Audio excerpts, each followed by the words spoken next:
Hello and welcome to the Federal. NDA is set to form the government for the third time, and BJP is the single largest party, but with a reduced majority. We have with us Dr. AK Verma, Director, Center for the Study of Society and Politics, to talk about the election results. Thank you for joining us, Dr. Verma. Thank you. Thank you for having me on your show. Yeah.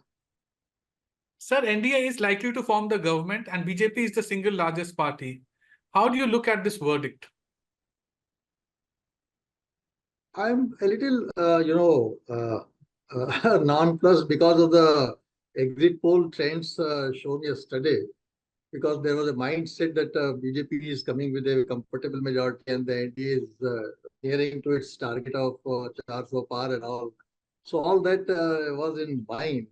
And therefore, today when the results have come and I saw that it's a very stiff fight and BJP barely managed to, the NDA barely managed to inch towards the 272 marks and a little bit. So I feel a little bit, unnerved what to do and how to think.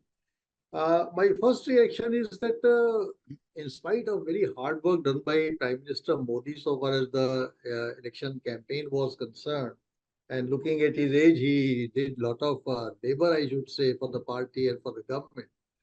I do not, we'll have to think and we'll talk about this, that what are the reasons that it did not pay off, at least in some of the bigger states like UP, Maharashtra, West Bengal, some of the states which are, if things would have been gone the way they have gone elsewhere, like in Madhya Pradesh or Delhi or elsewhere, Himachal, then a picture would have been a little different. So I think that, yes, government may be formed, but there are certain, riders on the government and there are certain constraints within which the government will be formed. That's my first reaction to it. Sir, the biggest setback for the BJP has come from Uttar Pradesh. The domination of BJP in the state seems to be over. How are you looking at it? Actually, Jan, we were expecting this actually in Uttar Pradesh. Okay. Because we run a research center and that center conducted an empirical study of exclusively Uttar Pradesh. And in that empirical study, what surprised us was the difference between the team A and team B. The BJP and the SC Congress combined. Last time when we had conducted the study, there was a 13% differential between the two. This time it had, narrowed down to say 5 or 6%. And it was a huge rise for the Samajwadi Party and the Congress combined. And the BJ share was down a little bit by, say, it was earlier 50%. This time it came down to 48%, 47%. But the narrowing of the gap was very, very strange, because we never expected that. And one reason for that is probably Mayawati got out of the entire contest, and the entire contest become bipolar. And so many people were not willing to waste their vote by voting Mayawati and BSP. So it virtually became a bipolar contest between the NDA on the one hand and the SP Congress on the other. And this was the reason that that this anticipation was there. But still, I must confess honestly that we were not expecting this kind of a massive, rise for the opposition and downfall for the BJP. So do you think the issues of unemployment, farmer protest, price rise are back in conversation in Indian politics because of this verdict? I do not know Indian politics. It's very far, because the electoral behavior is not uniform. If you look at we had little time to look at analyze the results. But if you look at across the Indian states, there are many Indian states where the BJP, like the Odisha, like the Himachal, like the Delhi, like the Madhya Pradesh, like the Assam. So it's far-fetched to say that it's a all India feature. But certainly, I would say that in most of the states, especially if I speak of Uttar Pradesh, I would say that certainly the opposition has succeeded in making it a major narrative. And that narrative was not only of the price rise and unemployment, I will tell you why, which has been captured in our data, but they have also succeeded very largely in selling the narrative of that why Modi wants 400 par, because there wasn't any explanation from the BJP side and the Modi side. Why do we actually want 400 par when they can very well jolly well do with 300 par and all? So that gave a handle to the to the opposition to capitalize on this fear that they want Charles Sopar to demolish the constitution of Ambedkar. And that, created a panic among the Dalits, a Okay. psychological panic. And also that they told the people that by demolishing the constitution, they want to abolish the reservation. And that panicked the OBCs. And it has been captured in our data. You'll be surprised that these two narratives came in the last phases. They weren't the narratives earlier, but somehow the BJP also could not formulate proper narratives for this campaign. I would see. I have watched the campaign carefully, and what I have seen is that I was extremely disappointed by the narrative set by the BJP. Of course, the opposition had no narrative but to just say Modi hatao and this and that. Lot of allegational things were happening, but being a party in governance for 10 years, the Modi government either they became overconfident of what they have done and the people will take it for granted that they have to bring in Modi and Charles of power, or there was some real, fault in the formulation of their campaign strategy and what issues to project in that campaign strategy. So I really think that the BJP government, by and large, has not been able to formulate a very, structured response to their narrative of price rise. Because you see, Jan, I have from my childhood been watching elections, and price rise and inflation and unemployment, they continue to be, issues in each and every election, whether it be the parliament election or state election or municipal election, because that is a reality. And that is a reality because you keep on inflating your population. You are adding one Spain every year to your population. You are adding one Sudan to every year to your population, right? So a country which is adding such a massive number of people to the entire demographic structure, how can you provide employment to all people? Most of us thought that the youth has taken this because youth is also tech savvy. The youth has taken this thing in their stride, and they now probably understand that the startups and the stand-ups and the entrepreneurships schemes that the Modi government has launched, they find an alternative window at least. Because they also know that where 100 people were working, 5 computers can do it, and AI is coming and this and that. So there was an awareness among the youth about this problem that it is a problem and no government can offer any solution to this problem.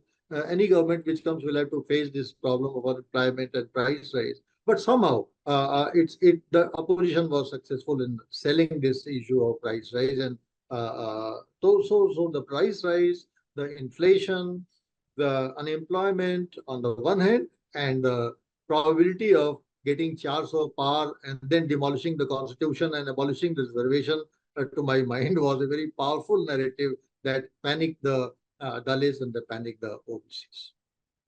So BJP has lost the seat of Ayodhya Faizabad. Why has the BJP not been able to benefit from the Ram Temple issue as much as it would have liked? Ayodhya, you probably have noticed that it was earlier also a seat of non-BJP. So that's not a surprise. Because you see, the Hindu community, Hindu population has a different mindset. Number one, they are basically, if Ram Mandir is to be built, then of course they feel excited about it. But once the project is completed, then they completely withdrew from it. Oh, it is accomplished and fine. There are so many temples, and one more temple is added. So temple, etc. I must tell you that way the UP people, UP literate had never been voting on the issues of temple and this and that. And I mean, I can give you it's example that 2007 people of UP they voted Mayawati, 2012 they voted Akhilesh, 2017 they voted Yogi. So there has been a trend of bringing in different political parties and not voting on the issue of Mandir. It is probably a media creation about Ram Mandir, and people become very communal and this and that. The people of UP they are not of that kind. The Mandir fine, Mandir is built, then people have gone and seen, and now it is becoming not only a religious destination but also a tourist destination. So that's a different thing. But I don't think it could become a part of in spite of the fact that Yogi Adityanath tried to make Ayodhya and Ram Temple and electoral, narrative. But I think that did not sell with the people, and people did not, because he had nothing else to tell to the people. That is his fault. That is his mistake. That the BJP should have focused only on the Ram Mandir and this and that. Of course, Ram Mandir is a given fact now, and people appreciate that. But what you have done in 10 years, that should have been your agenda of political narratives in this electoral competition. Prime Minister Modi has led both the governments. They were coalition governments. The 2014 was also a coalition government, and 2019 was also a coalition government. The only difference was that the government was, you know, on its own having the comfortable absolute majority. That means 272 mark.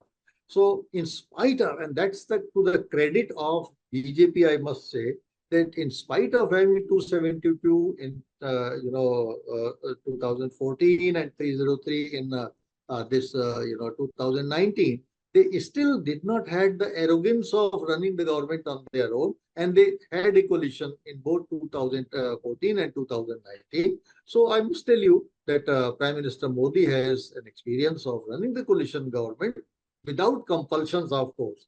But what you probably want to point out is that this time the situation is a little different.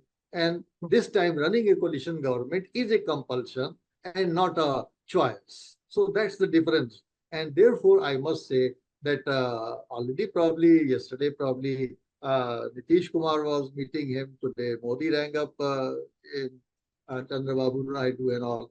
So, of course, I mean, you have to take in a stride when you do not have the numbers. This is the game of democracy. And democracy, when nothing matters except the numbers. So, it's a number game. And I'm very sure that the kind of rapport which the Prime Minister had with Chandrababu Naidu, of course, politics they keep on fighting and becoming friends here and there. That is true with the Nitish also, and that is true with Chandrababu Naidu. All wild things said, we all know that. So, in spite of that, politics is a matter of convenience, and politics is also a matter of probability. So, I think that convenience and probability both require that Modi 3 will be a government of coalition with a different, different tenor and different tone and different character, and that we'll have to watch out that because it also relates to the stability of the government. Earlier, they were not worried about the stability, but this time they will have to worry about the stability so that they keep their flocks together. So my last question is, do you think the promise of one nation, one poll, uniform civil code, CAA will face difficulty now? I do not know, because you see, uh, one nation, one election is now a given thing, and we have the report. I have gone through the report. It's a bulky report, 281 pages, something with a lot of thousands of pages as annexures. So I've read all the reports, and I found the report very innovative, inquisitive. So yes, but since now you are dependent upon two important allies, Therefore, a consensus has to be developed. So all these issues which you have, mentioned, they are a little, sensitive, and therefore I don't think that the Prime Minister will rush to implement all those things that might be on their agenda. And probably Modi is, a senior person, a senior politician, a mature politician. He will certainly not like to take any calculated risk, even forcing and driving all those agenda items. But certainly he will try to persuade. If they agree, then they will probably go together, because 2029 is going to be a very big thing for us. And because the delimitation in the background, we have the because of delimitation, there can be a accretion of 60, 70, or maybe even 100 plus seats in parliament.